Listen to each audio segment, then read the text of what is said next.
Democrats and the alt-radical left are pouncing on the resignation of Donald Trump's national security advisor, retired Lieutenant General Michael Flynn. But there's a major part of this story that the mainstream media will not tell you about. And what's really going on here is what tonight's opening monologue is all about.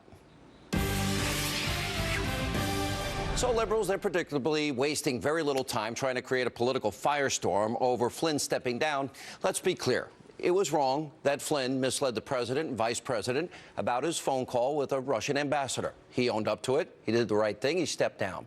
But there's something much bigger here and much darker going on, and that's been part of the alt-radical left and their master plan to damage and destroy the president, Donald Trump, and, frankly, as collateral damage, anyone connected to him. This is about the left willing to do anything to stop President Trump from draining the swamp and changing the status quo and all the bureaucracy in Washington. And that means the media bureaucracy, that means the liberal bureaucracy, the lobbyist bureaucracy, etc.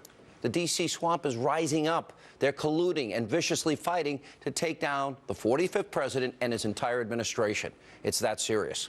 Now, the alt-radical left is hell-bent on annihilating everybody around the president, from his top advisors like Kellyanne Conway, Steve Bannon, Reince Priebus, Steve Miller, even Dr. Sebastian Gorka, to even the president's own children, including the media's attacked his 10-year-old son.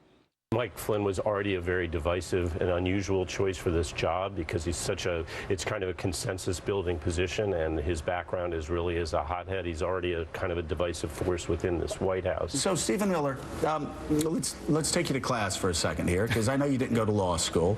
I don't know what type of school you went to, but they certainly didn't teach you civics. You're unworthy to be in the White House. You're unworthy to be in government if that's what you believe, unless it's Vladimir Putin's government. Saturday Night Live really did portray him just about as he is. I mean, he is an embarrassment even to Trump. And so I don't know how long he's going to last. It's a stunning thing that a white supremacist, Bannon, would be a permanent member of National Security Council. See this? One by one, in true Saul Alinsky form, the left and liberals in the mainstream media have been systematically going down the line of people close to President Trump and trying to take each and every one of them out. In Rules for Radicals, Alinsky explained exactly what we're seeing. Quote, pick the target, freeze it, personalize it, polarize it. Well, that's exactly what the left is doing, and now they smell blood in the water. And their ultimate target is, of course, the president himself, Donald Trump. That's why Democrats and the alt-radical left and the media have brought up the subject of impeachment already. Take a look. Let's not forget that there wasn't just one call to the Russian ambassador. There were 5 calls to the Russian ambassador. Treason's greetings. General Flynn wasn't acting alone. He wasn't going rogue. He was doing what his boss ordered him to do. And as for the Flynn investigation, it's going to turn into Flynn impeachment sooner rather than later. I have led in talking about impeachment. And some people say, well, it's too early for that. It's never too early if you understand how dangerous this man really is. They might try to wipe all this communications but clean, but those communications exist. They exist, and they will come out. And once they come out, I guarantee you Republicans are not going to stand by when impeachment is put on the table. You know, in 2008, before Obama was even elected, the guy that ultimately would become the ambassador to Russia, he actually went over there, visited, and talked to them. Impeachment of the president is clearly the end goal for the left. Facts, truth, doesn't really matter. Mike Flynn is just a small casualty of that bigger plan. Now, the left is trying to make what happened here into the next Watergate. But we have to remember that these are the same liberals who fiercely defended Hillary Clinton, ignored and defended the massive private server scandal. Remember, top secret and special access programming in the closet of a mom-and-pop shop bathroom. They ignored and defended the corruption, the pay-to-play at the Clinton Foundation. They ignored and defended Hillary Clinton's endless lies. And the left was also noticeably silent back in 2012 when President Obama, remember, he was caught on a hot mic saying this to the Russian prime minister to send a message to Vladimir. Remember this? This is my last space for you. Yeah, after my election, I have more flexibility. Yeah, I understand.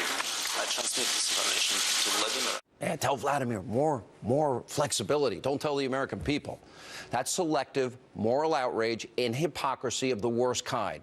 So what we're seeing playing out is what Eli Lake, who will be here in just a few minutes with reaction, described in an article earlier today entitled, quote, "The Political Assassination of Michael Flynn." Now, in it, Lake points out that it is so extremely rare for reporters to be told about government-monitored communications of private citizens, which is what was leaked to the press about Flynn's call with a Russian ambassador. Lake then notes, quote, "Normally, intercepts of U.S. officials and citizens are some of the most tightly held government secrets. This is for good reason. Selectively disclosing details of private conversations monitored by the FBI or the NSA gives the permanent state, the bureaucracy in other words, the power to destroy reputations from the cloak of anonymity. This is what police states do." Now, it's no secret that Flynn had a very rocky relationship with the national security establishment and members of the Obama administration.